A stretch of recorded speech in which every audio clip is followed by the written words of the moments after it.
Entonces, desde este momento estamos grabando las clases. Vamos a empezar entonces ya con nuestro tema en sí. Entonces, recuerden que el tema del día de hoy, más allá de revisar, de hacer una batería de conceptos, porque muchos de esos están en el libro, es hacer una reflexión acerca del funcionamiento de las finanzas públicas y algunas cosas que considero deberían saber adicionalmente, ¿no? Entonces, ya saben que el tema que vamos a ver son finanzas públicas. En pocas palabras, también podríamos llamar a esto política fiscal, ¿sí? O lo que conocemos como política fiscal, ¿no? Entonces, ya saben que este tipo de política es la encargada de garantizar el funcionamiento del Estado y realizar las inversiones pertinentes que garanticen, ¿no? O que busquen de alguna manera buscar el bienestar social. Entonces, para entrar en contexto, ¿sí? Quiero preguntarles si alguno ha escuchado algo acerca recientemente del famosísimo decreto 444 de 2020. Quiero saber si alguien de pronto ha escuchado algo sobre eso. A ver, los veo. David me dice que no. A ver, ¿quién más? Hola, profe. Yo escuché, o sea, no lo leí así a profundidad ni nada, pero escuché que era que iban a sacar unos recursos de unos fondos regionales, o sea, sí, de departamentos y municipios, y los iban a usar, en resumen, para salvar a la banca privada. Correcto, correcto, sí señor, muchísimas gracias. Les quiero explicar algo. ¿Alguien tiene alguna otra opinión? Y también eran fondos pensionales, ¿no? Sí, el FOMPET, ¿es cierto? ¿Qué más? ¿Qué opinión se merecen respecto a este tema, que es muy importante y que yo dije, bueno, vaya, el tema de finanzas públicas nos va a caer como anillo al dedo para analizar este fenómeno? ¿Qué está pasando? ¿Cuál es su opinión Pues, o qué opinión ah, tienen respecto a eso? pues a mí me recordó lo del 2008, lo de la crisis de 2008 y pues lo que vimos en Historia del Pensamiento Económico 2, de cómo una pronta intervención en la crisis financiera llevó a que se salvara prácticamente todo el sector financiero porque se alcanzaron a quebrar algunos bancos. Entonces fue una oportuna intervención pública para poder lograr salvar todo el sistema financiero del país. Y pues no estoy seguro cuál sea la situación actualmente, pero creo que también podría ser o sea, por más polémico que suene, puede ser una intervención oportuna, dada la crisis económica que se viene mundialmente después de todo esto del coronavirus. Ok, muy bien. Muchísimas gracias, muchísimas gracias. Muy, muy valioso tu aporte. Quiero, aquí a Angie coloca, ¿no? Estoy leyendo, estoy practicando para ser streamer. Esto, por favor, den like y compartan. Hay un compañero que está fuera del salón, que se llama Jorge Luis Velasco, y dice que cómo hicieron para entrar a clase. ¿Alguien conoce a Jorge Luis Velasco? ¿Nadie conoce a Jorge Luis Velasco? Alguien David, por favor, ayúdale, colabórame con él, es que no me puedo salir de la clase para decirle cómo, pero porfa, eso, que en la escuela le den las llaves para que entre. Me está escribiendo por Messenger, entonces, para que por favor le expliquen. Muchas gracias, le envíen el enlace, etcétera. Bueno, Oiga, aquí profe, aquí nos dice, y ya te doy la palabra, dice Angie Aguilar. Es preocupante saber de dónde van a salir todos los recursos que estará dando el gobierno a las personas vulnerables. Muchas gracias. Entonces, aquí voy a colocar una cosita, ¿no? El tema de la vulnerabilidad para las personas vulnerables. Y dos, el FOME. Ya vamos a hablar de eso. ¿Qué iba a decir, compañero? Hable con toda tranquilidad y confianza. profe, pero esos fondos, o sea, la plata de esos fondos, ¿para qué se destina? ¿Para gasto público? ¿Para qué? Porque sin Bueno, saber. muy bien. Entonces, muy bien. Entonces ahí quise hacerles esas preguntas. Subsidio Jóvenes en Acción. Bueno, sí, sí. Quise hacerle esas preguntas para explicarles básicamente rápidamente lo siguiente. Recuerden que la política fiscal tiene básicamente dos responsabilidades, ¿no? Garantizar el funcionamiento y, digamos que, intervenir, ¿no? Esa intervención obviamente es económica. Entonces, esa intervención se puede hacer a través de, por ejemplo, gasto, ¿sí? O inversión, ¿no? Si ustedes le preguntan a un economista cuál es el principal propósito de la política fiscal y ustedes les dicen que lo que es garantizar el funcionamiento, si es un buen economista le va a dar un derrame cerebral, ¿sí? Entonces, salvar al sector financiero es promover el bienestar público, eh, sabiendo que se me va a venir un montón de arena encima, sí, sí, es preservar el bienestar público, y ya les voy a decir al menos desde la teoría económica ortodoxa por qué lo es, ¿sí? Entonces, déjame ir la pregunta por aquí. Mire, ¿quién me llama? Dios mío.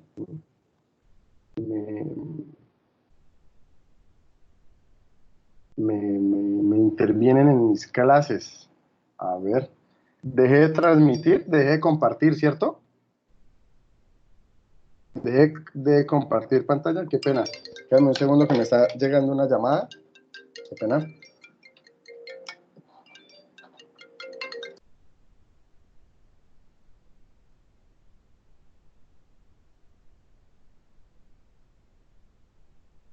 Buenas tardes.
Aló, listo, qué pena con ustedes. Era una llamada académica. Bueno, entonces continúo acá, me vuelvo a unir, qué pena, es que me llegó la llamada y me sacó de mi zona de confort. Voy a compartir nuevamente mi pantalla.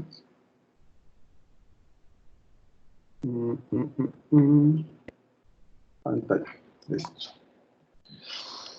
Bueno, entonces, como les venía diciendo, el fin último de la política fiscal no va a ser garantizar el funcionamiento, ¿sí? Sino el fin último es realizar intervención, que es lo que uno quisiera al final con política. Lo que uno desearía es que se logre una redistribución del ingreso. Eso sería como el fin último y lo que cualquier economista diría, oh por Dios, esta política fiscal es lo máximo si logramos redistribuir el ingreso, ¿sí? Entonces, ¿cómo se logra redistribuir ese ingreso? Fácil, a través de un mecanismo de extracción. Ese mecanismo de extracción obviamente son los impuestos. Entonces, el Estado establece un mecanismo de extracción de las rentas de la producción privada y lo que hace es transferir estos ingresos a un fondo que básicamente pertenece a todos, ¿sí? Y los lleva allí. Y la idea de llevarlos allí es poderlos redistribuir nuevamente en la economía para evitar generación de polos o digamos que polos de concentración de riqueza, ¿no? Entonces, aquí estoy yo con mis megadibujos, hermosísimos como siempre, ¿sí? Y la idea, evidentemente, al extraer estos impuestos, pues es poderlos redistribuir de una manera equitativa en la economía. ¿Qué sucede? Que ¿cómo de alguna manera entonces podemos redistribuir esos recursos? Estos impuestos, yo sé que muchos lo saben, perdónenme si soy redundante y ya lo saben, pero pues la idea es como que todos tengamos la misma simetría en información. Estos impuestos pueden ser, dependiendo de la naturaleza, ¿no? Es decir, dependiendo de cómo ataquen o cómo, bueno, no los llamemos atacar, cómo aborden los ingresos, podrían ser de tipo progresivo o regresivo, ¿sí? Entonces, recuerden que para nosotros los economistas, eh, algo progresivo es algo que está en función netamente del ingreso, ¿cierto? Es decir, que está en función de lo que podríamos llamar de la renta, ¿sí? O de la producción, que sería, en el caso de la teoría del productor, para las empresas o, en su defecto, en el salario para los trabajadores. Y en el caso regresivo, pues no, digamos que no hay no hay un indicador, es decir, no se tiene en cuenta esto. Es decir, ni la renta importa, ni el salario importa, ¿sí? Es decir, no le ponemos cuidado a eso, simplemente aplicamos un impuesto y, y ya. Entonces, bueno, por aquí me dicen, hay otro que no es progresivo ni regresivo como el IVA. No, el IVA es regresivo, señor Valero. El IVA es regresivo. Generalmente son dos. ¿Por qué el IVA es regresivo? Ya vamos para allá, ¿sí? Entonces, ojo, nuevamente, dependiendo de la naturaleza, ¿sí? Hay que recordar también, obviamente no lo juzgo, no quiero hablar mal de nadie, pero el profesor Estrada es filósofo, ¿sí? Entonces, puede que haya por ahí algún concepto que él haya leído en algún otro tipo de literatura que quiera introducir y yo no le veo ningún problema, simplemente que en los textos tradicionales de los economistas utilizamos únicamente estos dos, ¿sí? No podría decir que te engañó o no, simplemente puede ser que haya otro tipo de literatura que sí lo manifieste. Recuerden que en el tema de eh, marcos teóricos en economía hay un montón. Bueno, por acá me dicen, faltaba el proporcional. ¿Proporcional? No entiendo a qué se refiere. No entiendo a qué proporcional, no. Primera vez que escucho que un tipo de impuesto lo llaman proporcional. Bueno, entonces lo que sí les puedo decir es que si vamos a hablar de impuestos progresivos o regresivos, cualquier economista te entendería a qué nos referimos, ¿vale? Entonces, nuevamente recuerden que progresivo tiene en cuenta la renta, ¿sí? Y regresivo no. ¿Eso qué significa, básicamente? Entonces, un impuesto progresivo, ojo, la progresividad y la regresividad en economía no es exclusiva de los impuestos, que quede claro. La regresividad y la progresividad simplemente es un método para aplicar algo, ya sea un subsidio, ¿sí? Que en este caso sería una asignación, o ya sea para cobrar algo, entonces un impuesto. Un ejemplo de eso, entonces, ¿qué puede ser entonces un impuesto progresivo? Pues un impuesto progresivo puede ser perfectamente aquel en donde el impuesto vehicular. Entonces, el impuesto vehicular, el impuesto que los departamentos cobran a los vehículos, es progresivo. ¿Por qué? Porque resulta que el impuesto, no tengo el dato exacto porque cada departamento varía, pero les voy a colocar un ejemplo. Entonces, para carros que cuesten menos de 30 millones de pesos, entonces la tasa que van a pagar es del 2%, ¿sí? Un ejemplo, 2%. Para carros que sean mayores que 30 millones, pero a su vez que sean que menores de 90, un ejemplo, entonces la tasa es de 3,5%. Y para vehículos mayores a 90 millones, entonces la tasa sería del 5%. Esto es un ejemplo. ¿Por qué el impuesto de vehículos es un impuesto progresivo? Bueno, porque no se les cobra a todos por igual, ¿sí? Porque de hecho se le está cobrando menos, ¿sí? A los vehículos, al patrimonio más pequeño, y se le empieza a cobrar más en la medida en que el patrimonio es más alto, por eso se llama progresivo. Progresivo, ¿sí? Viene también, está relacionado con progreso, es decir, exactamente, es proporcional, muy bien, viene con progreso, entonces en la medida en que progresa el patrimonio también progresa el monto. Profesor, un ejemplo, si un carro paga de 30 millones, paga el 2% de 30 millones sería algo así como 600.000 pesos, ¿cierto? 600.000 pesos. Y si yo le aplico el 2% a 100 millones, entonces serían 2 millones de pesos. Entonces aquí observamos que el que más tiene, más paga, porque mira, aquí está pagando 2 millones y aquí está pagando 600.000 pesos. No, eso sigue siendo regresivo. ¿Qué significa progresivo? La progresividad no se mira en términos absolutos, ¿sí? No se mira en términos de que yo pagué 600 y él pagó 2 millones. La progresividad se observa en términos relativos, ¿sí? Entonces, a mí no me importa que alguien pague 2 millones, porque no, esta persona no debería estar pagando 2 millones si el impuesto fuese progresivo. Debería estar pagando 5 millones, ¿sí? Si le cobran el 5% de 100 millones de pesos. Entonces, para que lo tengan claro por ahí. ¿Y qué sería un impuesto regresivo? Entonces, un impuesto regresivo es un impuesto que se cobra a todos por igual, ¿sí? Por eso les mencionaba que el IVA es un impuesto regresivo. ¿Por qué el IVA es regresivo, compañeros? Porque resulta que el IVA que se le cobra a la persona más pobre de Colombia, se le cobra también a la más rica, ¿sí? Si la persona más pobre de Colombia va a comprar algo, le cobran exactamente el mismo 19% que le van a cobrar a la persona más rica del país. Entonces, lo que me está mostrando esto es que la naturaleza del impuesto es regresiva, ¿sí?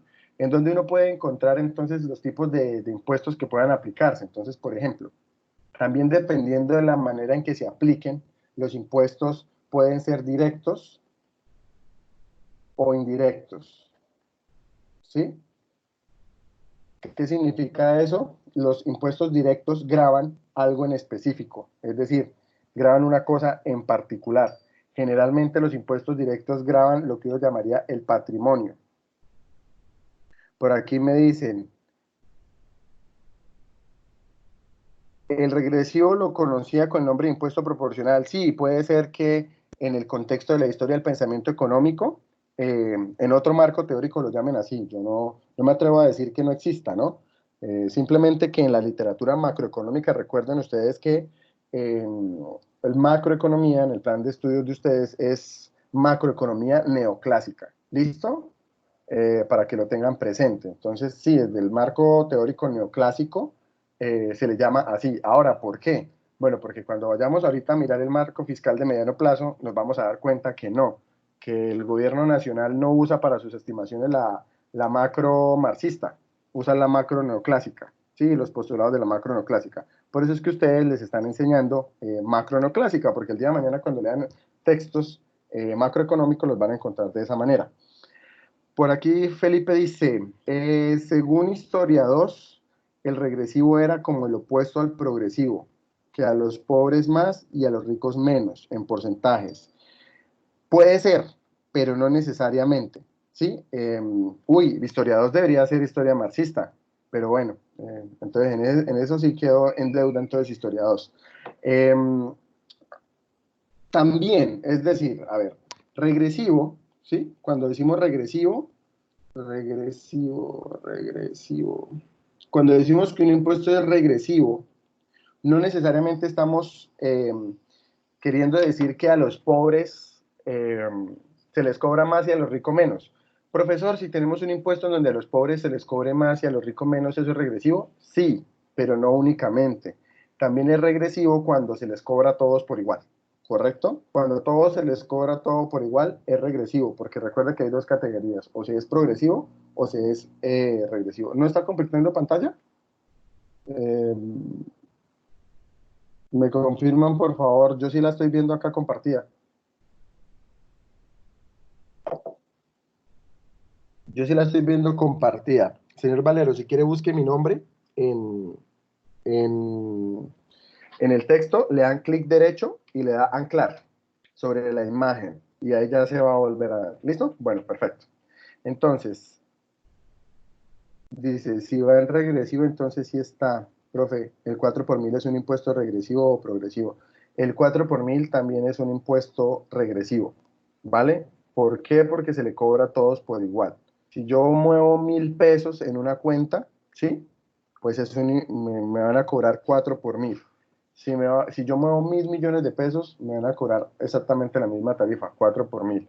Si la tarifa fuese diferencial, entonces una manera fácil de distinguirlo, si el impuesto es progresivo o regresivo, es que los impuestos regresivos no son diferenciales. A todo el mundo se le aplican por igual y hasta luego. En cambio, los progresivos sí son diferenciales. Por eso, generalmente, los impuestos progresivos, ¿sí? Entonces voy a colocar aquí como un comparativo. Por eso, generalmente, los impuestos progresivos tienden a ser directos. ¿Listo? Entonces, dependiendo de la manera en cómo se aplique. Entonces, generalmente los impuestos progresivos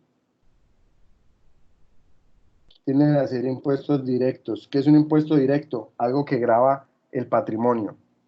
Por ejemplo, el impuesto vehicular es un impuesto directo, ¿sí? Porque no está grabando un movimiento, no está grabando una transacción, no está grabando algo ocasional. Simplemente por exacto, muy bien, simplemente por el hecho de poseer algo, te dicen, mire, tú por ser el dueño, por tener los derechos de propiedad sobre eso, te cobramos un impuesto. Aquí Felipe nos dice el predial, exactamente lo mismo. El impuesto predial es un impuesto directo, ¿sí? ¿Qué sucede, muchachos? Que como son directos, ¿sí? Es decir, dado que el impuesto es directo, es mucho más fácil hacerlo progresivo, ¿sí? Dado que el impuesto es directo, entonces ahora es mucho más fácil hacer progresivo este impuesto. Y piénsenlo, sería un descaro si siendo un impuesto directo fuese regresivo, ¿no? O sea, ahí sí yo diría, no, la tapa, porque teniendo toda la posibilidad de aplicarlo de manera progresiva, ¿por qué no hacerlo? Aquí me pregunta Brian, dice, ¿hay algún impuesto o algún monto que se salga de esto como un caso excepcional? Hay casos excepcionales de la progresividad en impuestos indirectos, por ejemplo, los peajes, ¿sí? Un peaje es un impuesto indirecto, no está grabando el patrimonio. Sin embargo, ¿qué es lo que graba? El paso por un lugar, ¿no? Obvio, claro, alguien diría, no, profesor, los peajes no son un impuesto porque no van a financiar los recursos fiscales, bla, bla, bla, bla, bla, bla, le pagan esa una concesión. Bueno, pero si lo miramos desde el punto de vista de la financiación pública y de la inversión, podría entenderse como un cuasi impuesto, ¿sí? Entonces, el caso de los peajes son casos excepcionales en donde sí hay progresividad. Si tú pasas en un vehículo, ¿sí? Claro, obviamente, la progresividad no es en patrimonio, sino en tipología de vehículo. Porque sí, tú puedes pasar en un Renault 4 modelo 70 y vas a pagar exactamente el mismo peaje si pasas en un Ferrari. Entonces, la progresividad no se da en términos de patrimonio, sino en tipología. Si tú vas en carro o camioneta, pagas un peaje. Si tú vas en una buseta, pagas otro peaje. Si tú vas en un camión, entonces dependiendo del número de ejes del camión, pagas un peaje. Porque se asume que entre más grande el camión, pues más deteriora la carretera o más deprecia la carretera por cuanto tienen que contribuir más. Entonces, mírense que la lógica de la progresividad está aquí es bastante interesante, ¿no? Aquí no importa si usted es muy millonario y tiene un Ferrari, no, sino que lo que uno piensa es, un Ferrari va a desgastar la carretera lo mismo que un Renault 4, ¿sí? Aquí lo que desgasta más o menos la carretera es el peso del tractocamión, eso es lo que importaría. Entonces, en el caso de los peajes sería como una respuesta que podría darte así, eh, digamos que de primera impresión. ¿Qué impuestos indirectos? Los impuestos indirectos, entonces por aquí abajo, los regresivos tienden a ser impuestos de índole indirecta, ¿sí? Entonces, por ejemplo, el IVA es indirecto. ¿Por qué? Porque graba en la transacción, no graba una persona en específico. Sí, es decir, no tenemos un IVA para Valero. No tenemos un IVA para Valero. Tenemos un IVA para todo el mundo, para todo el que compre bienes que están catalogados con el IVA. Las aduanas, exactamente lo mismo, lo que uno pagaría de derecho de aduana, que son un derecho de aduana, o los aranceles también. Esto serían impuestos indirectos, ¿no? Entonces, como son indirectos, pues tienden a ser regresivos. El IVA es indirecto, los aranceles son indirectos, el tema de derecho de aduanas, bueno, lo que pasa es que el derecho de aduanas también depende del régimen, pero podría ir por ahí. Otra cosa que puede ser indirecto, el 4 por mil, por ahí lo dijeron. Si hay un impuesto que yo deteste, es el 4 por mil. Es un impuesto muy tonto, es un impuesto totalmente tonto porque Colombia quiere bancarizar eh, a muchos sectores y hay un impuesto precisamente para la bancarización. Entonces, sí, es una medida temporal. Yo creo que me muero yo y la medida temporal está todavía funcionando por ahí, ¿no? Entonces, 98, sí señor, del 98. Entonces, es una vaina ahí loca. Preguntan por acá, um, aranceles directos. Eh, a ver, pensemos en un arancel directo. Un arancel directo, ¿sí? Tendría que grabar eh, al comprador en específico. Y en ese caso no aplica, no habría aranceles directos porque el arancel grava es el producto, no al comprador. Entonces no hay alguna manera en que yo pueda decir, en Colombia no se establecen los aranceles para las personas. Es decir, uno no puede decir, bueno, la compañía importadora de alimentos SA va a pagar un arancel del 20% por las importaciones de maíz y la compañía Granero del Oriente va a pagar 15% por las importaciones de maíz. Eso sería un impuesto directo, es decir, una tarifa diferencial a cada uno en función de un criterio discriminatorio. Entonces no aplica. ¿En qué casos podría aplicar de pronto discriminación? Pero nuevamente esta discriminación sería grupal, no sería individual. Entonces no tendría la característica de directo, pero sería algún tipo de discriminación. Las zonas francas o los regímenes especiales de tributación o las excepciones también. Entonces, hay empresas que trabajan en zonas francas u operan en zonas francas. Entonces, esa zona franca es como un pedazo administrativo, como si no entrara a Colombia. Entonces, cuando el producto llega a la zona franca, no va a entrar a Colombia. Solo entra a Colombia hasta que sale de la zona franca. Entonces, hay algunas excepciones para que algunos productos de zonas francas no paguen aranceles. Por aquí dice, si usted tiene una cuenta, está exento del 4 por mil, ¿no?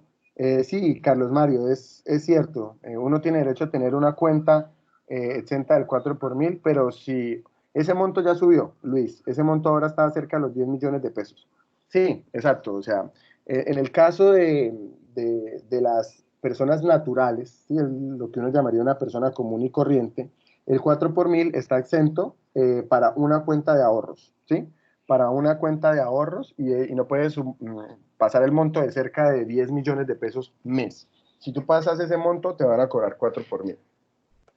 ¿Qué sucede? Que bueno, listo, digamos que uno como persona natural podría salvarse del impuesto del 4 por mil fácilmente, teniendo solo una cuenta de ahorros, no teniendo ninguna otra, ¿sí? Y perfectamente no hacer movimientos mayores. Ojo, porque no es ni siquiera no es tener un monto, ¿no? Ojo, no es que tenga un monto. Yo puedo ahorrar mes a mes, un ejemplo, yo ahorro mes a mes 5 millones y yo llevo 6 meses ahorrando. Entonces, en 6 meses yo tendría 30 millones. No significa que después de que yo pase los 10 millones ya me empiezan a cobrar, no. Me cobran es por movimientos mayores a 10 millones. ¿Qué significa? Que yo puedo ir consignando todos los meses, un ejemplo, 5 millones, 5 millones, 5 millones y estoy exento del 4 por mil. ¿Cuándo me lo cobrarían? Cuando yo fuese a hacer un movimiento mayor a los 10 millones. Entonces, por ejemplo, voy a ir a hacer un retiro y el retiro es de 30 millones. Ese retiro, como es superior a 10 millones, va a ir con el gravamen del 4 por mil. Y no solo eso, sino que durante el resto de mes, todos los movimientos que usted haga van a ir cargados con el 4 por mil porque ya hizo un movimiento mayor acumulado a los 10 millones de pesos mes. Esa es la norma que existe actualmente respecto a esa excepción. Pero las personas jurídicas, es decir, las empresas, cuando van y abren una cuenta bancaria, todas tienen que pagar 4 por mil. Ahí no hay ninguna excepción. Todas las empresas tienen que pagar ese 4 por mil y digamos que en el tema empresarial, pues esto es una carga bastante fuerte. Y cuando yo me refería a la bancarización, pues hablaba de la bancarización no solo de personas naturales, sino de personas jurídicas. Y aquí va un comentario bastante interesante y si quieren dejamos por ahí lo anotan por ahí, le ponen un asterisquito en sus cuadernos y por favor lo traen a la clase cuando estemos en el sistema, hablando del sistema financiero, de cómo funciona, etcétera, etcétera. Pero digamos que en los últimos años se ha querido que Colombia, el sector financiero, el sector bancario, para ser más específico, deje de ser un oligopolio y pase a ser digamos que, un mercado relativamente competitivo. No digo que sea altamente competitivo, pero sí que tenga cierta competencia. De hecho, si ustedes miran, en Colombia existen algo así, poco más de 37 bancos. Y sí, tal vez ustedes tienen en la mente los más famosos.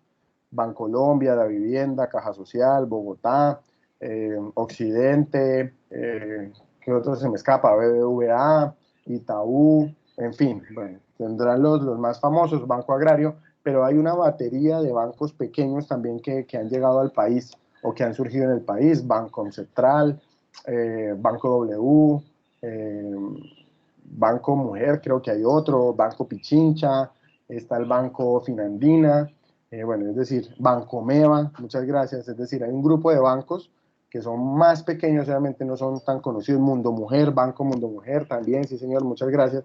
Hay otros bancos que son más pequeños, pero que también están en esa dinámica de la competencia.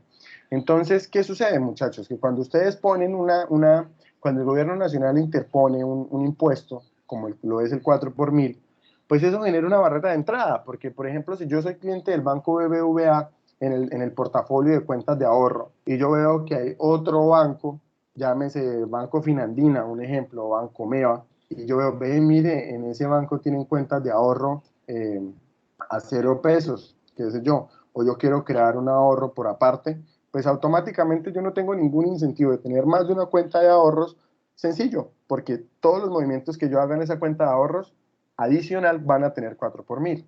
El colombiano promedio tampoco tiene incentivos a tener una cuenta corriente porque todos los movimientos de cuenta corriente están grabados con el 4 por mil. Entonces, si por un lado estamos hablando de que queremos incentivar la bancarización en Colombia, ¿sí? Entre más bancarizados estemos, menos evasión de impuestos habrá. Es decir, el gobierno nacional central tendrá la posibilidad de controlar más el flujo de ingresos y egresos de las empresas. Pero por otro lado, pues tienen un 4 por mil que en los términos técnicos se conoce como GMF, no sé si lo hayan visto por ahí, gravamen al movimiento financiero, ya famoso se le conoce como 4 por mil, porque esa es la tasa que está cobrando en este momento, pero se conoce como el GMF. Por aquí Uriel me pregunta que si el 4 por mil hace que el M sub 0 aumente. No, en absoluto, porque el M sub 0, el tamaño del M sub 0 depende de la masa monetaria que inyecta el Banco de la República y eso es política monetaria. Esto es el caso del impuesto es política fiscal. ¿Listo? Entonces recuérdelo por acá, que estamos hablando de política fiscal. Entonces no podemos mezclar. ¿Listo? Entonces, bueno, quería mostrarles eso en un primer plano, ¿sí? Quiero mostrarles algunos datos, algunas cifras, con gusto, Uriel, para eso estamos. Quiero mostrarles algunas cifras de lo que hace el Estado y de cómo funciona, ¿no? Entonces, observen aquí lo siguiente. Resulta que todos los años, cuando el Estado cobra impuestos, al cobrar impuestos, se crea algo que se conoce como el PGN. Yo creo que ustedes lo conocen, ¿no? Es muy famoso, ¿cierto? Presupuesto General de la Nación. Entonces, con ese PGN, muestra a ver qué me escribe por acá. A ver si será otro que no puede entrar. Ah, no. Perfecto. Entonces, ese Presupuesto General de la Nación es como la hoja de ruta con la cual nosotros vamos a financiar el año inmediatamente siguiente, ¿sí? Todo el funcionamiento, la inversión, el pago de la deuda, etcétera, etcétera, etcétera. ¿Qué sucede? Que en el gobierno nacional, ¿sí? Existe algo que se conoce como el GNC, el Gobierno Nacional Central. Y ese Gobierno Nacional Central generalmente está dividido en dos grandes ramas, el sector público financiero y el sector público no financiero. ¿sí? Ese sector público financiero, pues bueno, son todos los bancos y entidades que, valga la redundancia, el Estado tiene de orden nacional en el índole financiero. Entonces, pensemos en Fogafín, pensemos en el Banco de la República, pensemos en el Banco Agrario y en los fondos de pensiones que sean propiedad del Estado, pues ya sabemos que las pensiones es un tema financiero, ¿no? Y por otra parte, pues está el sector público no financiero, pues son aquellas entidades que tiene el Estado, que no tienen que ver con el sistema financiero, que tienen que ver con el sector real. Entonces aquí pueden estar algunas empresas del Estado, como por ejemplo Ecopetrol, ¿sí? Empresas del Estado, la antigua Isagen, en fin, entre otras empresas que tenga el Estado en el sector minero, energético, inmobiliarias, bueno, en fin, cualquier actividad distinta al sector financiero. Entonces, ¿cómo se elabora un presupuesto general de la nación? Entonces, la primera parte, la parte uno, para cuando ustedes sean ministros de Hacienda y vayan a generar un presupuesto general de la nación, es hacer una proyección de los ingresos, ¿sí? Es decir, hacer un inventario de cuáles son todas las entidades de las cuales es dueño el Estado colombiano, pero ojo, a nivel del gobierno central, ¿no? Porque hay empresas que son del Estado, pero pueden ser, debido a la autonomía administrativa que tenemos, pueden ser propiedad de un municipio o de un departamento. Entonces, no vayan a confundir eso. Un ejemplo de esos es la Universidad Industrial de Santander, por ejemplo, ¿sí? La Universidad Industrial de Santander es una universidad pública, pero patrimonialmente pertenece ¿a quién? Al departamento, ¿sí? Dice aquí EPM, dice como el AMB, se refiere a AMB como Acueducto Metropolitano de Bucaramanga o Área Metropolitana de Bucaramanga. Es que hay dos AMBs acá. No se dieron garra. Ah, acueducto, perfecto, listo. Sí, exactamente. Acueducto, como el acueducto es propiedad del municipio de Bucaramanga, ¿sí? O sea, municipio de Bucaramanga. Ah, que yo vivo en Girón y el AMB es el que me lleva el agua. Ah, bueno, le estás pagando a una empresa del municipio de Bucaramanga, ¿vale? En el caso de EPM, que es otra entidad pública, pues son las empresas públicas de Medellín, son allá de los paisas, entonces es una empresa de ellos. El SENA, muy bien, el SENA es una empresa del sector público no financiero y esa sí es parte del gobierno nacional central. ¿Listo? Entonces, por favor, no me vayan a confundir las administraciones locales. Dato interesante, ya sabemos que el Estado puede extraer un montón de impuestos y que les dé realizar inversión. Ojo, muchachos, en política fiscal, de forma ortodoxa, en macro, siempre que hablemos de política fiscal, vamos a darle ese papel al gobierno nacional central. En el tema de los gobiernos locales, la política fiscal no va enfocada a estimular la economía, de hecho, está enfocada es más hacia el desarrollo social, ¿sí? Y a la asistencia, más que a la estimulación económica. No porque no se pueda hacer, sino porque generalmente los cargos regionales son cargos que requieren de mayor corretaje político. Entonces, los políticos regionales suelen destinar la mayoría de los recursos precisamente a temas de asistencia social y una cosa que genera muchísimos más réditos, ¿no? Entonces, por eso tenemos un gran problema en Colombia y es que los mandatarios locales no hacen inversiones en formación bruta de capital, por ejemplo, ¿sí? Y en pocas ocasiones entidades públicas, porque generalmente suele hacerse por parte de entidades privadas como la Cámara de Comercio de Bucaramanga a través de la Comisión Regional de Competitividad, intentan hacer que las empresas exporten más. Sí, sí, obviamente por ahí aparecen los loguitos Gobernación de Santander, qué sé yo, pero realmente el impulso es más privado que público. Entonces, tenerlo en cuenta siempre que hablemos de política fiscal, estamos hablando del GNC. Bueno, entonces resulta que lo primero que uno hace es proyectar los ingresos y luego uno hace otro inventario de, bueno, qué es lo que necesitamos y cómo lo repartimos, cómo repartir, ¿no? Esa tajada, cómo repartir el presupuesto.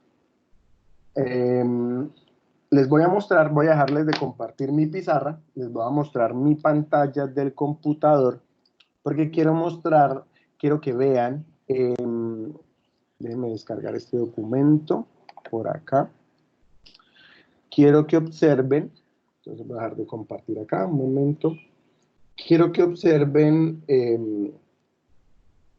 cómo se muestra o cómo está estructurado un presupuesto general de la nación, o cómo ya en palabras ya aterrizadas, se realiza un presupuesto general de la nación. Mientras les voy compartiendo mi pantalla, ¿me confirman por favor si pueden ver mi escritorio? Yo quiero mirar el chat acá, en este otro dispositivo.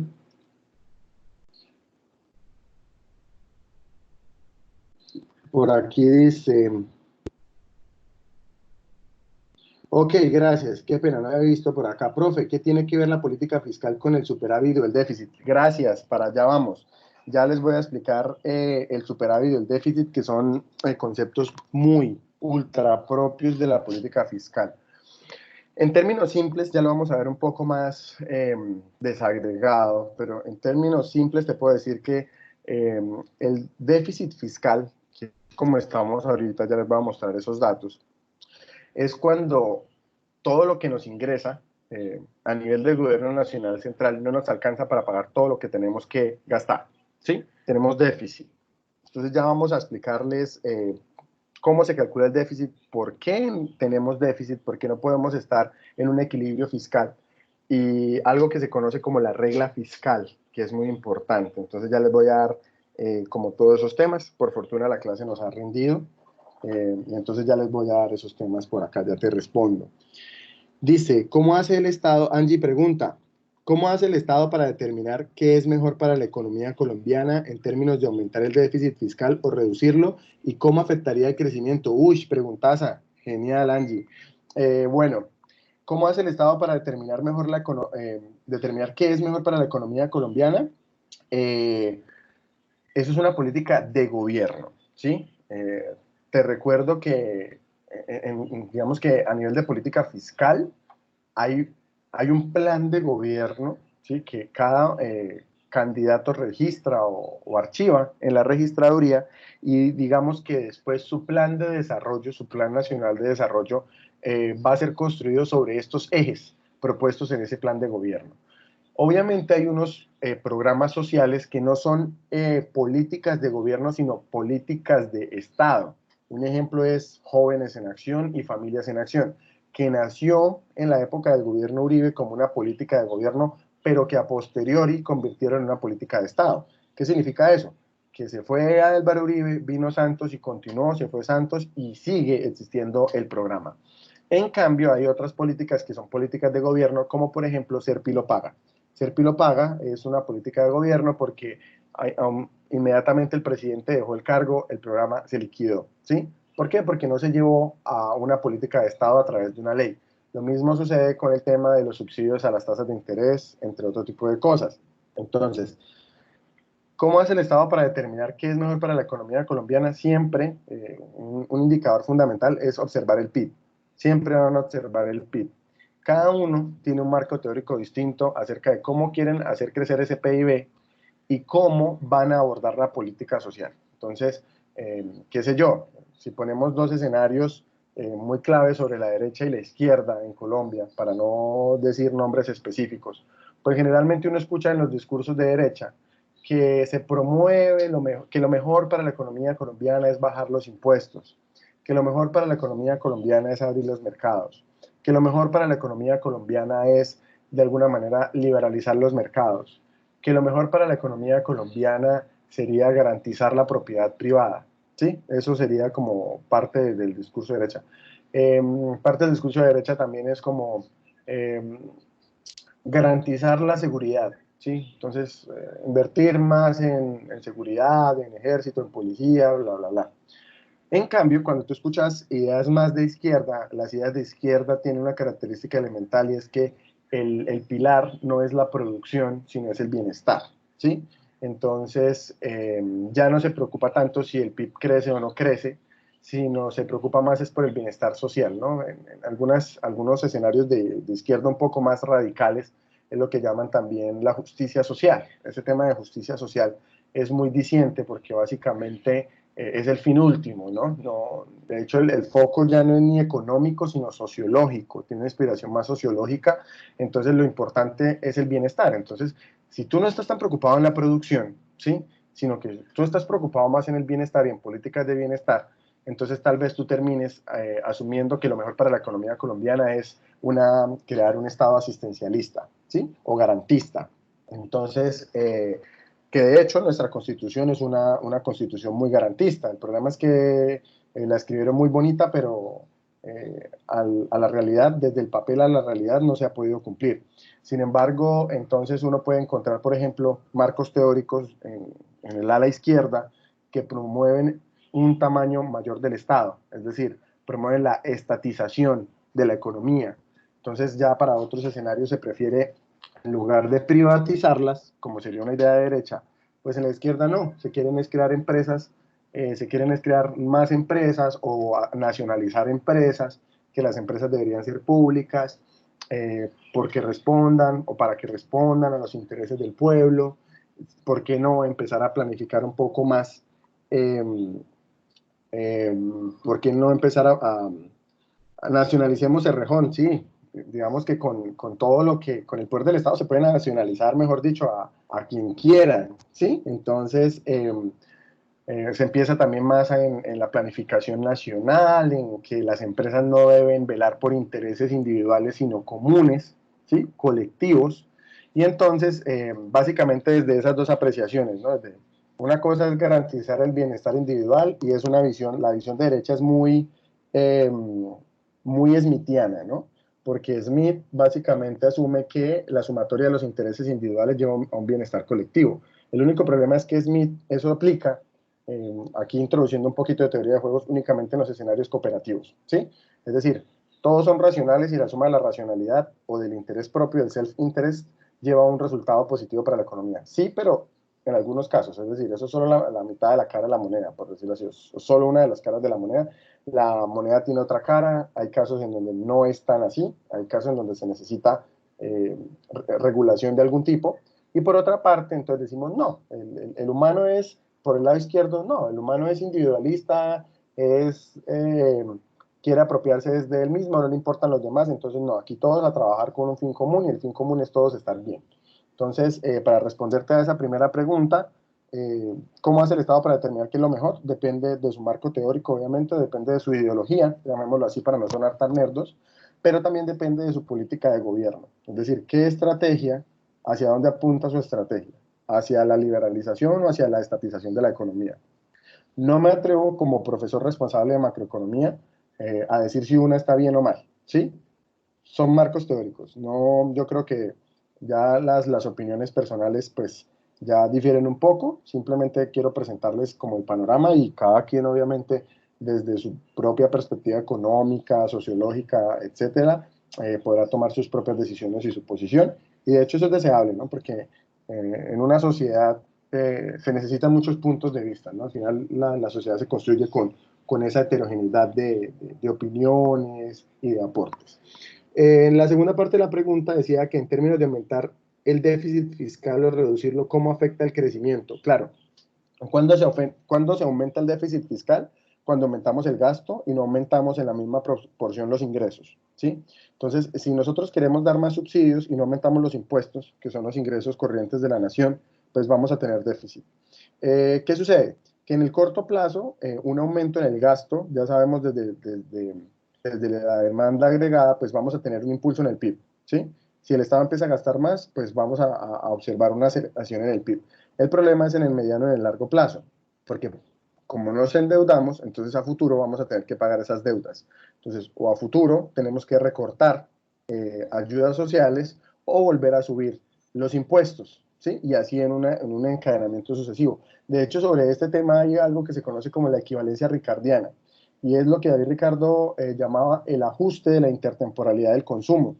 Es decir, eh, los agentes, asumiendo racionalidad, cuando observan que el Estado empieza a gastar más y empieza a endeudarse, a su vez deja de consumir, porque lo que asumen es que a futuro van a tener que tener más ahorros para pagar esos impuestos. Entonces, digamos que esa sería como la visión desde el tema del déficit fiscal. Entonces, sí, un aumento del déficit en ocasiones lo que hace es acelerarlo. Si en ocasiones se quiere eh, luchar contra el déficit fiscal, pues podríamos estar causando una desaceleración económica. Pasa exactamente lo mismo que pasaba con la inflación. No sé si lo recuerden, pero hablábamos que si queríamos controlar la inflación, subíamos las tasas de interés, pero eso desaceleraba la economía. Lo mismo sucede acá. Si queremos disminuir el déficit, bueno, pues háganlo, pero con mucho cuidado, con muchísimas pinzas, por decirlo así, porque es un tema delicado. Aquí abajo, listo, ahora sí, dice qué tan perjudicial es un Estado garantista. No, yo creo que al contrario, los Estados garantistas son positivos. El único problema es que más allá de escribir una garantía en un papel, debería poderse cumplir, ¿sí? Entonces, uno lee la Constitución Política de Colombia y es magnánime, es hermosa, es hermosa. Yo tuve la oportunidad de leerla en unas 2 ocasiones, en unas investigaciones que hice en Derecho Económico sobre contratación pública, y es hermosa, ¿no? O sea, uno lee cosas que uno dice, oh, por Dios, Colombia, o sea, esta es la visión de los constituyentistas de Colombia, y bueno, ya cuando uno va un poco más allá se da cuenta que, pues, lamentablemente, la gran mayoría de lo que ahí se plantea, pues, no se ha podido cumplir, ¿sí? Como el tema de la seguridad social, como el tema de las pensiones. La Constitución establece que es un derecho irrenunciable, ¿sí? Y que tiene que ser de cobertura global. Y bueno, ya vemos que en Colombia 3 de cada 7 personas, únicamente 3 de cada 10 personas cotizan a pensión, ¿sí? 7 de cada 10 no lo hace. Entonces, ¿en qué estado estamos? Y ahorita vamos a ver unos indicadores de cobertura que quiero mostrarles por ahí. Tomemos los Pacíficos Rubiales. Compañero, los medios de producción siempre estarán dispuestos para el pueblo. Solo diga cuándo y dónde y nos tomamos los medios de producción. Uriel dice, profe, para responder a la pregunta de Angie, ¿no se tendrían en cuenta una política fiscal contracíclica que promueva el desarrollo en crisis y que enfríe la economía cuando está en auge, además de aumentar las reservas? Ok, sí, tiene toda la razón, pero nuevamente, es que la política contracíclica es una política neoclásica, ¿listo? Y la política neoclásica generalmente está alineada hacia el centro derecha y derecha. Entonces, por eso no quería sacar del espectro a la izquierda, porque los ciclos económicos son propios del capitalismo, ¿listo? Entonces, en algunos temas de izquierda, sobre todo más radicales, pues el ciclo económico no es centro de preocupación. No digo que lo ignoren, solo que no es centro de preocupación. Entonces, en una economía social de mercado como lo es la nuestra, así lo determina nuestra Constitución, sí, claro, lo mejor sería aplicar una política contracíclica. En estos momentos en donde estamos en recesión, inyectar muchísima liquidez y por el lado monetario y aumentar el gasto público para reactivarla. Y cuando estemos en épocas de vacas gordas, pues entonces apretarte el cinturón un poco para tener reservas a futuro. Pero te hago una precisión, Uriel. La política fiscal contracíclica no promueve el desarrollo. ¿Listo? Promueve el crecimiento. El desarrollo es una categoría superior, una categoría que va más allá de la simple aumento en las producciones. Entonces, ustedes por allá van a tener un curso. Si pasan macro 1 y macro 2, van a tener un curso de desarrollo económico. Entonces, ¿por qué desarrollo económico está después de las macro? Bueno, porque las macro se encarga solo de crecimiento. En el desarrollo económico es un proceso superior, es un proceso que va más allá, que básicamente reconoce, exacto, muy bien, este es uno de los, digamos que, pilares, por decirlo así, para entender las teorías del desarrollo, pero por ahí hay otras teorías del desarrollo también importantes, algunos neokeynesianos, algunos neomarxistas, por ahí está Prebisch, no sé si lo hayan escuchado por ahí. Entonces, hay teorías del desarrollo centro-periferia, entre otro tipo de cosas. Entonces, sí, el desarrollo es un tema que va más allá, entonces, siempre tener muy presente, ¿no? Porque hablar de desarrollo económico es un tema complicado, es comprometerse a un montón de cosas que básicamente uno puede condensar en el índice de desarrollo humano y que puede medir, ¿no? A través del IDH y que se enfocan a través de los objetivos de desarrollo sostenible. ¿Listo? Y claro, el NBI, el índice de necesidades, el NBI, necesidades básicas insatisfechas, también va en esa línea de dar información o de construir indicadores propios de lo que sería una proxy del desarrollo, ¿no? Nadie hasta el día de hoy te puede decir De aquí en adelante es desarrollo y de aquí hacia atrás no es desarrollo, ¿no? Ese concepto del desarrollo es muy abstracto, eso depende nuevamente desde quien lo mire, cómo lo mire y cómo lo quiera medir, y si lo quiere medir, porque los sociólogos son totalmente enemigos de intentar medir el desarrollo económico. Conceptualmente ellos consideran que es un error de los economistas querer cuantificarlo todo y los temas del desarrollo pues para ellos no deberían ser objeto de medición cuantitativa. Entonces, ahí les dejo esa para responderles. Entonces, dejaría aquí abierto el chat por si tienen alguna otra duda. Quiero mostrarles acá, creo que ya todos pueden ver mi pantalla, ¿cierto? ¿Me confirman, por favor? ¿Sí? Bueno, ¿por qué la derecha en Colombia suele ser asistencialista? Bueno, es que en Colombia la derecha realmente no es derecha, o sea, es una mezcla de todo, ¿no? Recuerden también que en el Política del Compás, quiero mostrarles algo por acá, compás político, compás político, no solo tiene dos dimensiones, ¿no? O dos sentidos, no solo es izquierda y derecha, sino es izquierda, derecha, pero también autoritarismo y liberalismo. Entonces, pueden ser de derecha, pero pueden ser de derecha autoritaria, ¿sí? Como hay más de uno por ahí, o también pueden ser de derecha liberal. No sé dónde estará Fajardo.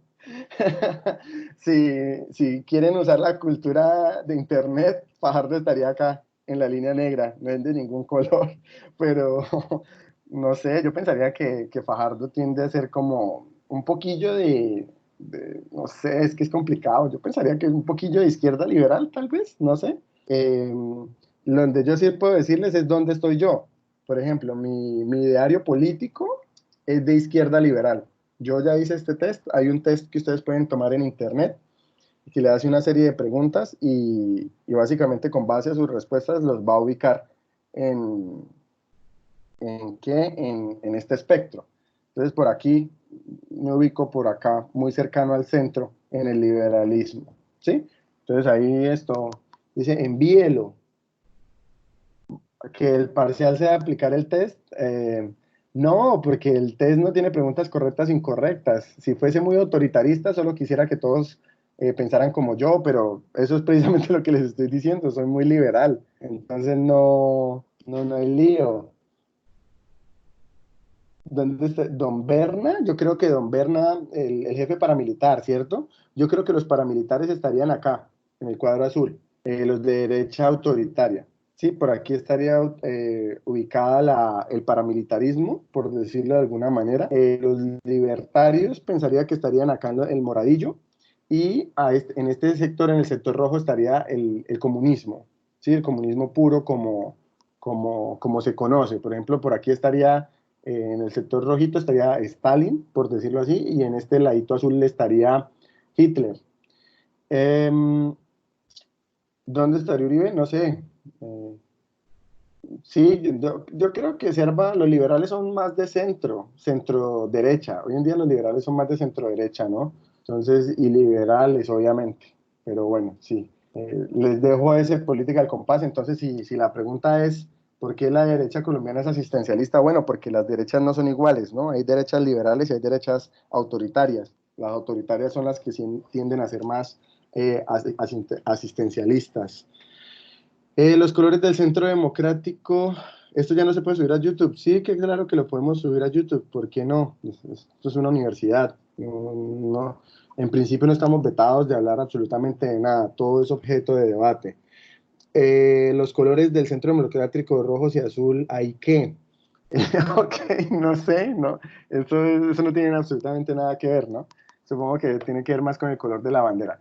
Si quieren tomar el test, solo colocan compás político aquí en Google y mire, aquí dice, ¿no? Test de política al compás, ahí te van a hacer una serie de pruebas y entonces háganlo y después me cuentan, ¿no? Sí, viva la libertad de cátedra, sí, un derecho constitucional, de hecho. Entonces, eso sí, digamos que es muy aprovechado, al menos en mi caso y por mis compañeros. Bueno, entonces, quería mostrarles aquí una cosita. Existe la ley del presupuesto general de la nación, ¿sí? Entonces, el presupuesto general de la nación lo presenta el Ministerio de Hacienda, lo presenta como un proyecto de ley al Congreso de la República y el Congreso lo lee, ¿sí? O bueno, lo tramita y le puede modificar cosas y lo ratifica. Entonces, por aquí tenemos la ley del presupuesto general de la Nación, se las quiero compartir un momento. Entonces, básicamente esta ley, busquémosla por acá. Entonces, la ley del presupuesto general de la Nación es la ley 2008 del 27 de diciembre del 2019. Mire que la aprobaron muy al final y miren, la vigencia es desde el 1 de enero al 31 de diciembre del 2020. El artículo 44 de la Constitución muestra, a ver, veamos el artículo 44 que el señor Valero lo está colocando por ahí, busquémoslo.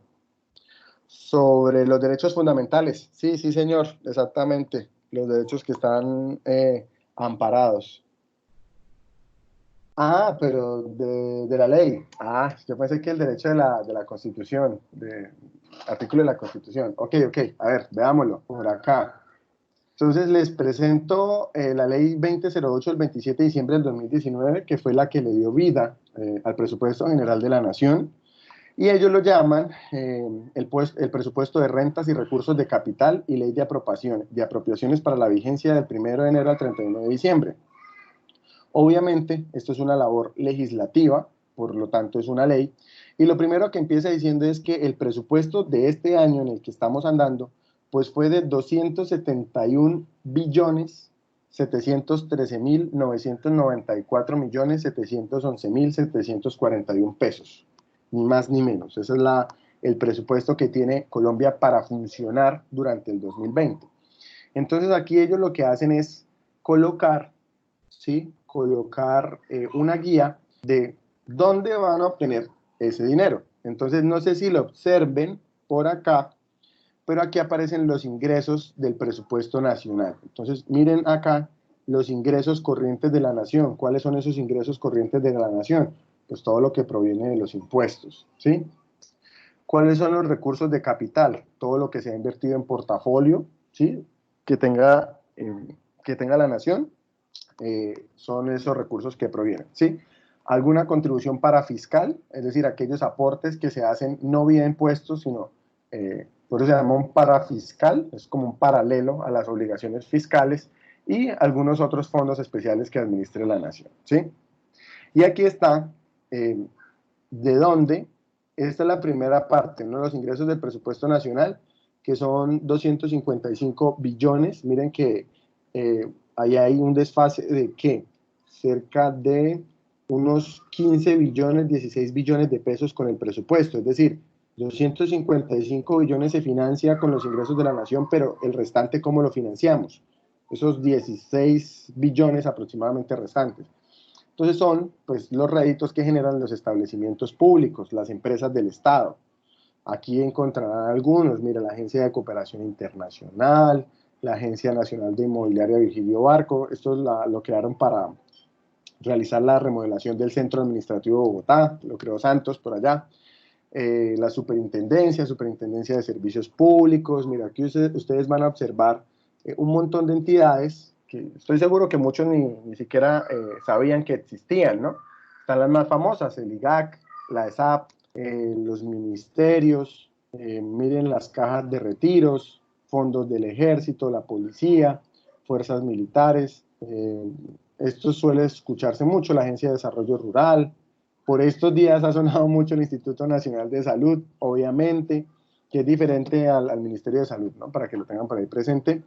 El Servicio Geológico, cada vez que tiembla, pues bueno, esta gente es la que nos informa dónde fue y cuánta fue la magnitud, etcétera, etcétera, etcétera, ¿no? Entonces aquí están todas las entidades del Estado y muestran, pues, cuánto o en cuánto van a contribuirle al gobierno nacional central, es decir, cuántos son sus excedentes. Si se dan cuenta, las sumas acá son sumas iguales. Las sumas de las contribuciones de estas entidades más los ingresos corrientes del Estado, del gobierno nacional central, perdón, pues darían esto. Y la segunda es las apropiaciones, es decir, cómo nos vamos a repartir estos 271 billones entre las entidades del Estado. Entonces, miren, aquí les dejo, ¿sí? Esta joyita. A ver, quiero aquí hacer esto un poco más didáctico para que no se me aburran, porque yo odio las clases aburridas. ¿Cómo vamos? ¿Cuántos hay dormidos? ¿No está muy lidia la clase o qué? No, pues sí, creo que sí, porque nadie contesta. A ver. Ah, bueno, gracias. Uy, gracias, me subes el ánimo. Gracias, gracias. Está bien. ¿Ya cancelaron? No, bueno, listo, listo, gracias. Sí, no, porque nada más para pegarse un tiro con una clase aburrida y más si es virtual. Entonces, bueno, continuemos. Ya nos falta poco para lo que quería presentarles hoy. A ver, ya que para que tome una pausa activa, chévere. A ver, no sé si alguna vez han tenido curiosidad cuánta platica le cuesta a los colombianos algo. Voy a iniciar con algo que yo sé que muchos estarán preguntando. Y mírenlo, aquí está. Congreso de la República. Yo he escuchado por ahí a muchas personas que siempre que piensan en la pobreza en Colombia dicen, es que la pobreza en Colombia se podría acabar si le bajaran el salario a los congresistas. Es una afirmación muy común, ¿o no? ¿Sí lo han escuchado? Sí, ¿no? Sí. Entonces todo el mundo, por ahí que dijo, no, bueno, sí, le comento, eso es muy común, eso es muy común, todo el mundo, es que todos esos malditos se ganan como 30 millones, ¿cómo se les ocurre? Con esa plata podríamos acabar con toda la pobreza del país, etcétera, etcétera, etcétera. Entonces, exactamente como dice el compañero Felipe, pues redistribuir ese ingreso no es absolutamente nada. Les voy a decir por qué no es absolutamente nada. Recuerde que cuando hablamos de términos macro, pues todo es agregado, ¿no? Entonces, tampoco con toda, bueno, sí, no exagero, pero pues tampoco es que se pudiese hacer mucho. Les voy a contar aquí, por ejemplo, el Congreso de la República nos cuesta este año 632 mil millones, ¿sí? Y un poquillo más, ¿sí? Casi 633 mil. Bueno, el presupuesto son 271 billones. ¿Qué participación relativa tienen 632 mil millones sobre 271 billones? A ver, ¿cuánto daría eso? A ver, una calculadora, alguien que sea duro para las calculadoras, quítenle los ceros a eso y hagamos ese cálculo. Lo voy a hacer yo por acá. A ver, 632 mil millones, entonces son 271 billones. A ver, 632 dividido en 271 mil, quitándole los ceros, es el 0.23% del presupuesto. Exacto. Aproximadamente el 0.3%. ¿Sí? No es absolutamente nada. Es decir, en términos relativos, el Congreso no nos cuesta mucho. ¿Qué pasa? Que es un punto focal obvio, porque todo el mundo ve a los congresistas en una camioneta hiperblindada, y entonces todo el mundo, maldito, por ir a dormir, le dan todo eso y tanta gente aguantando hambre, es cierto, pero también son muy pocos, ¿no? Es decir, son un punto focal, pero podríamos, si lo que quisiésemos es ahorrar plata, hay lugares en donde se podría sacar mucho más. Si hoy en día liquidáramos el Congreso, pues solo aumentaríamos, digamos que salvaríamos del presupuesto 0.3%, ¿no? Entonces, empecé con eso. ¿Cuánto nos cuesta el presidente? ¿Cuánto nos cuesta tener a Duque sentado en la Casa de Nariño? 222 mil millones de pesos, ¿sí? De hecho, Duque sale más carito, ¿no? En términos per cápita, pues, obsérvenlo. Por todo el tema del avión y los viajes no se pagan solos. Y aquí hay muchas más entidades, exactamente, los viáticos, sí, eso no se paga solo. ¿En qué se gasta la mayor parte del presupuesto? ¿Quién? ¿Duque? Observemos, bueno, no Duque realmente, es la presidencia de la República. A ver, aquí yo observo que el más alto de esos, la mayoría se lo gasta es en funcionamiento. 169 mil millones de pesos, casi 170 mil, se los gasta en funcionamiento y el restante en inversiones. Por aquí tenemos, mire, articulación y fortalecimiento de la respuesta del Estado en derechos humanos, consolidación de la lucha contra la corrupción, esa plática pierde, gestión para impulsar el desarrollo integral, eh, fortalecimiento de capacidades institucionales, es decir, en programas específicos del gobierno. Aquí Brian dice, claro que es un punto focal, pero en los paros se quejan de que en un día por lo menos de la UNAL cuesta 5 mil millones. con lo que cuesta el año del Congreso, con eso más o menos 125 días de funcionamiento de la UNAL. Sí, sí, sí, claro, claro que sí. Es decir, es un punto focal, pero es mucha plata. Yo también considero que es muchísima plata. Lo que pasa es que la labor legislativa es importante. Si no tenemos legisladores, ¿quién demonios va a aprobar la ley del presupuesto? Si los legisladores se fuesen a huelga, maldición, todos nos iríamos al estanco porque la Constitución exige que haya una ley de presupuesto. ¿Que por qué los senadores ganan tanto? Bueno, porque un senador no puede desempeñar ninguna otra actividad económica. Les voy a colocar un ejemplo.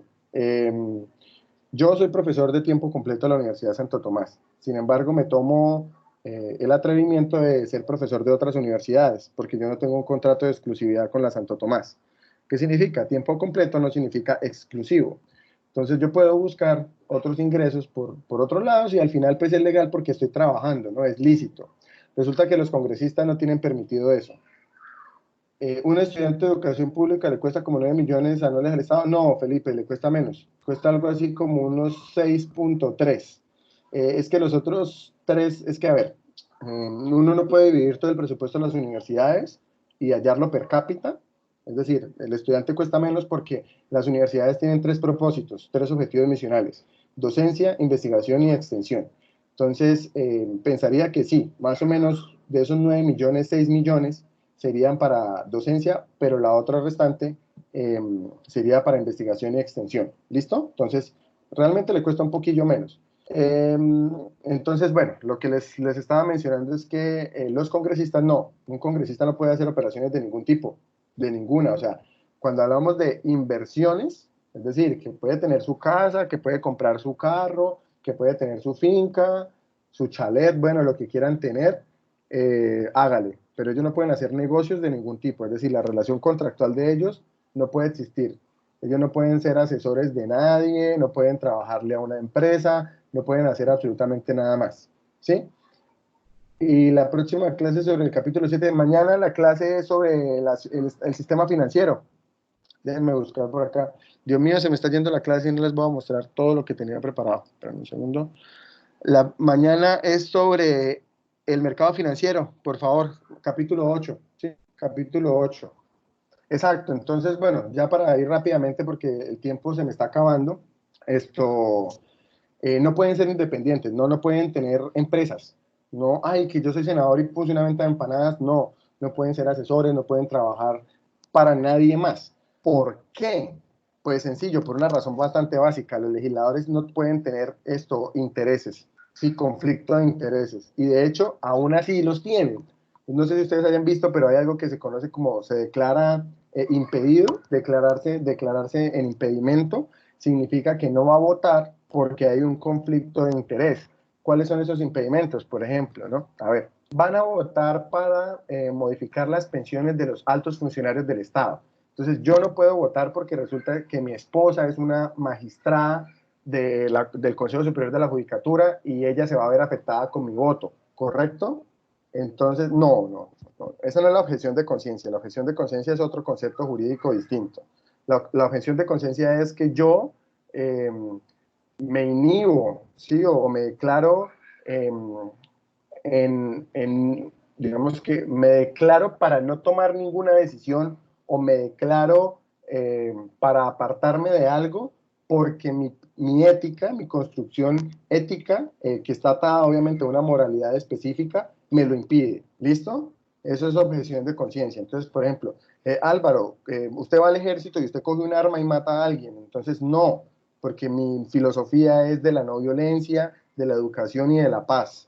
Entonces yo jamás voy a tomar un arma para matar a alguien. Yo creo que si queremos salvar a Colombia y queremos sacar este país adelante, lo hacemos con un lápiz, con un marcador, con un borrador, lo hacemos a través de la educación. Así construimos país. Eso sería objeción de conciencia. ¿Listo?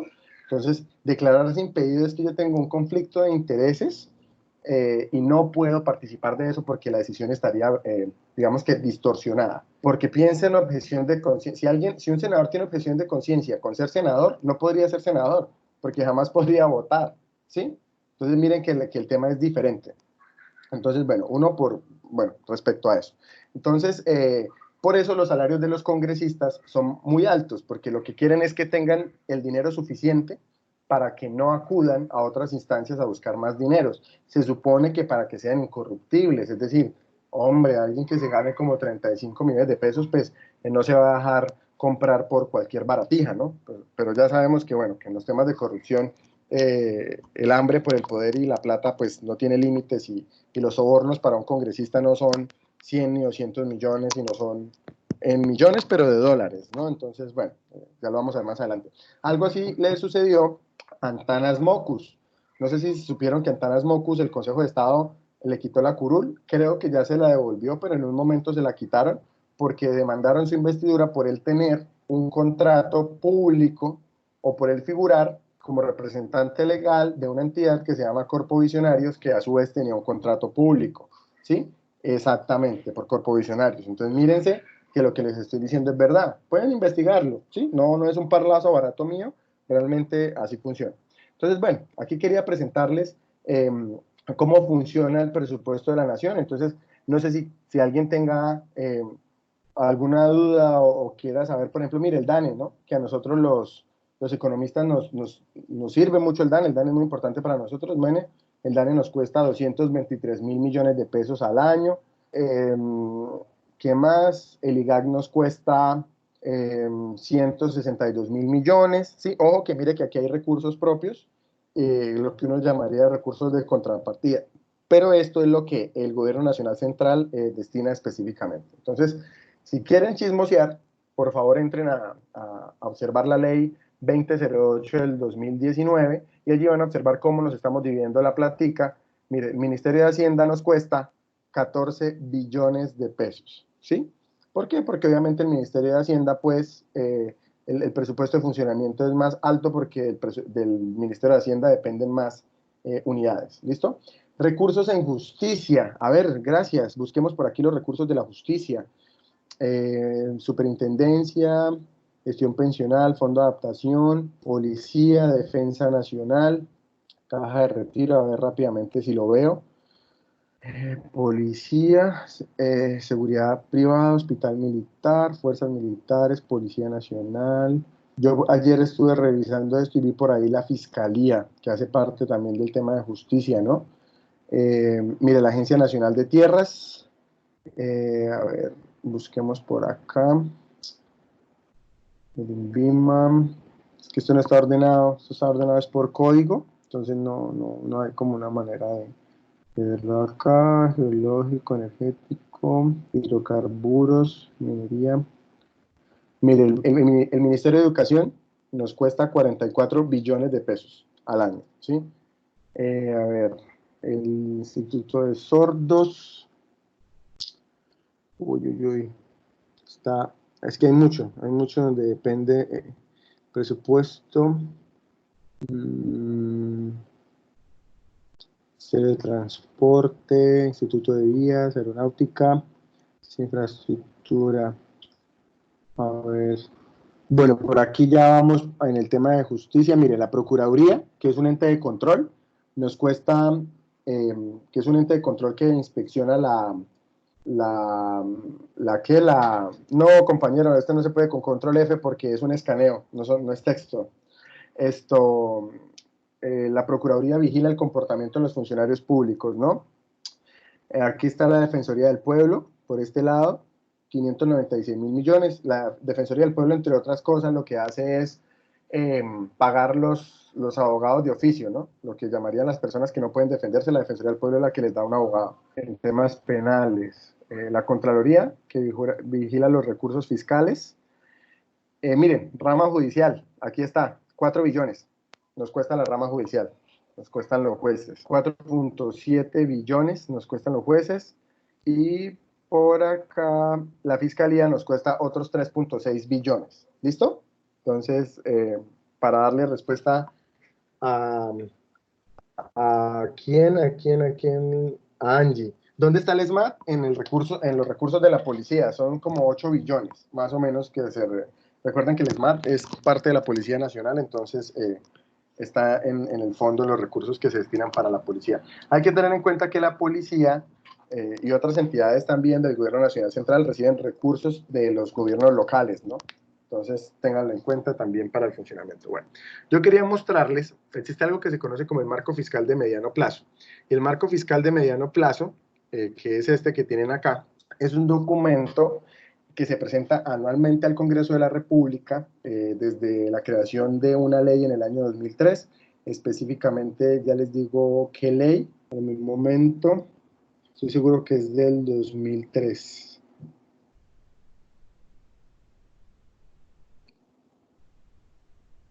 Después de la ley 819 del 2003, ¿sí? Entonces, con la expedición de la ley 819 del 2003, pues el ministerio tiene que presentarle el marco fiscal de mediano plazo al Congreso de la República, porque es un documento que me muestra cómo está macroeconómicamente el exterior, cómo está macroeconómicamente el mundo, la región, el país, cómo estamos en indicadores macro, y específicamente también cómo se está ordenando el gasto público. Ordenando en sentido de estructuración, no de orden, sino de estructuración. Por favor, yo sé que obviamente no me voy a dar garra y les voy a decir, tienen que leerse esto para tal día, porque es un documento extenso. Pero sí me harían muy feliz, me harían un profesor extremadamente feliz, si ustedes de corazón, en algún momento en estas vacaciones, se sientan, no digo que se lo lean todo al pie de la letra, échenle una ojeada, pasen página por página, lean los títulos, lean los subtítulos, vean las gráficas, empápense de lo que encuentren ahí. Si todos ustedes se sientan y leen, así sea por encima o abstraen algo del marco fiscal de mediano plazo, van a tener la macroeconomía muy bien entendida. Y yo me sentiría totalmente a gusto con ustedes si en una ocasión futura me los encuentro y me dicen, ve, profe, mira, esto sí, yo me leí el marco fiscal de mediano plazo y ve, mire, aquí respecto a estos temas, estoy muy preocupado por esto, esto y aquello. Entonces, sí, por favor, mírenlo. Se van a dar cuenta que se usa mucha econometría para de pronto los que creen que la econometría es solo un paseo y ya porque es un capricho del profesor, no. En el marco fiscal, en la política fiscal, se usa mucha econometría también, se usa mucho más en la monetaria, pero en la política fiscal también es necesaria la econometría. Entonces, ahí les dejo el marco fiscal de mediano plazo para que lo tengan ahí presente, el famosísimo MFMP. Entonces, de aquí yo extraje unas gráficas que quería compartirles con ustedes acá. Entonces, espérenme un segundo. Acá, estas gráficas que quería compartirles con ustedes. Entonces, como hoy estábamos hablando de finanzas públicas, ¿cierto? Quiero mostrarles cómo en el año 2009 estuvieron distribuidos esos ingresos tributarios del Gobierno Nacional Central, del GNC, y su variación respecto al año anterior. Entonces, observen cuánto dinero obtuvieron ellos por tema de impuestos, 148 billones. ¿Cuánto se esperaba recaudar este año por impuestos? A ver quién recordaba más o menos lo que acabo de decir. ¿Cuánto?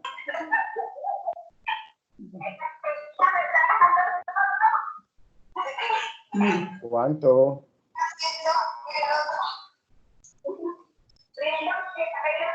No. Impuestos, no el presupuesto general del PGN, no.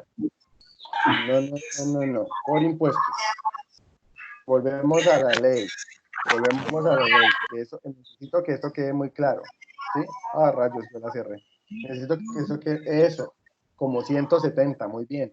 Recuerden que el presupuesto se construye con los ingresos corrientes, que son los impuestos, con los parafiscales, con ingresos de capital y con los réditos de otros fondos. Y eso sí suma los 255, más los 16 y pico que nos dan las entidades de orden, las empresas del Estado, ahí sumaríamos los 271. Entonces recuerden que más o menos para este año se tenía proyectado cerca de los 170, por ahí. Entonces mírese que sí se tenía proyectado un aumento importante, vamos a mirar exactamente para no divagar. Es que el archivo es pesado y pues yo equivocadamente lo cerré. Bueno, ¿qué observan acá? ¿No? Miren que los ingresos tributarios, los ingresos que percibe el Estado a nivel del Gobierno Nacional Central, los puede administrar la DIAN, ¿no? Entonces, mire, ¿qué es lo que administra la DIAN? La renta y el CRE. Ese CRE es un impuesto que se creó al patrimonio, es un impuesto muy famoso que se le cobra a las empresas más grandes. Miren lo que, no mentira, no eran 170. Mire, este año esperaban percibir por impuestos 159.3 y el año pasado recaudaron 148, ¿sí? Es decir, este año plantean recaudar por impuestos por estos impuestos que están acá, aproximadamente 10 billones más, ¿sí? Es lo que quieren. Entonces aquí coloquemos este punterito acá. Ellos este año pretenden recaudar unos cerca de 11 billones más. Bueno, entonces miren que aquí está el impuesto de la renta y sí, observen, mire, los impuestos que recibe el Estado, la mayoría es la renta, el impuesto a la renta, por eso es que levanta muchísima ampolla cada vez que el gobierno nacional central sale y dice que va a disminuir el impuesto de renta. Y siempre le echa mano al impuesto de renta porque es un impuesto que es el que más réditos nos deja a nivel nacional. Y eso es algo que necesito que les quede muy claro a ustedes, ¿no? El día que le pregunten, hombre, ¿cuál es el impuesto que más plata extrae de la economía a nivel nacional? El impuesto de renta. Pero ojo, hay que dejar aquí algo claro. De esos 67 billones, esto está en miles de millones de pesos, de esos 67 billones de pesos que se recopilan por renta, aproximadamente como algo así como unos 4 billones, 3.84 billones de pesos provienen de la renta de las personas naturales.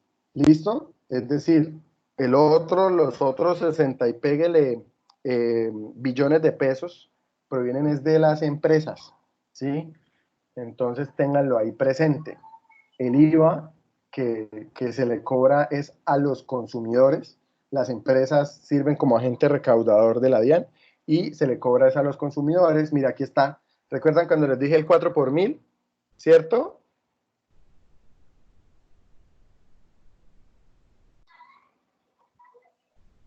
¿Sí lo recuerdan? No, no, esta gente está muda. Ah, bueno, gracias. Sí, muy bien, muy bien. Entonces, mira, aquí está. ¿Cuánto dinero recaudamos por... Es que es absurdo. ¿Cuánto dinero recaudamos por 4 por mil? 7.5 billones al año. Por eso es que el gravamen al movimiento financiero no se ha querido desmontar. Es que es un ingreso altísimo, ¿sí? Que pues pagan también, pues ¿quiénes son los que más pagan esto? Pues las mismas empresas. El impuesto al consumo, que es un impuesto diferencial que se creó, que es del orden del 8%, que es a las comidas, etcétera, etcétera. Bueno, en fin, el timbre, la gasolina, etcétera, etcétera. Entonces, hay un impuesto al carbono también, que son unas cuotas, entre otro tipo de cosas. Entonces, así está distribuida la captación de ingresos en Colombia y obviamente año a año lo que se ha buscado es que crezca, ¿no? No sé si lo observe, pero la idea es que aquí no vemos una contracción, es decir, siempre percibimos más ingresos tributarios. ¿Qué pasa con los ingresos, con el resto de ingresos del Gobierno Nacional Central? Yo sé que van a ser las 4 de la tarde, regálenme 3, 4 minuticos y ya terminamos la clase.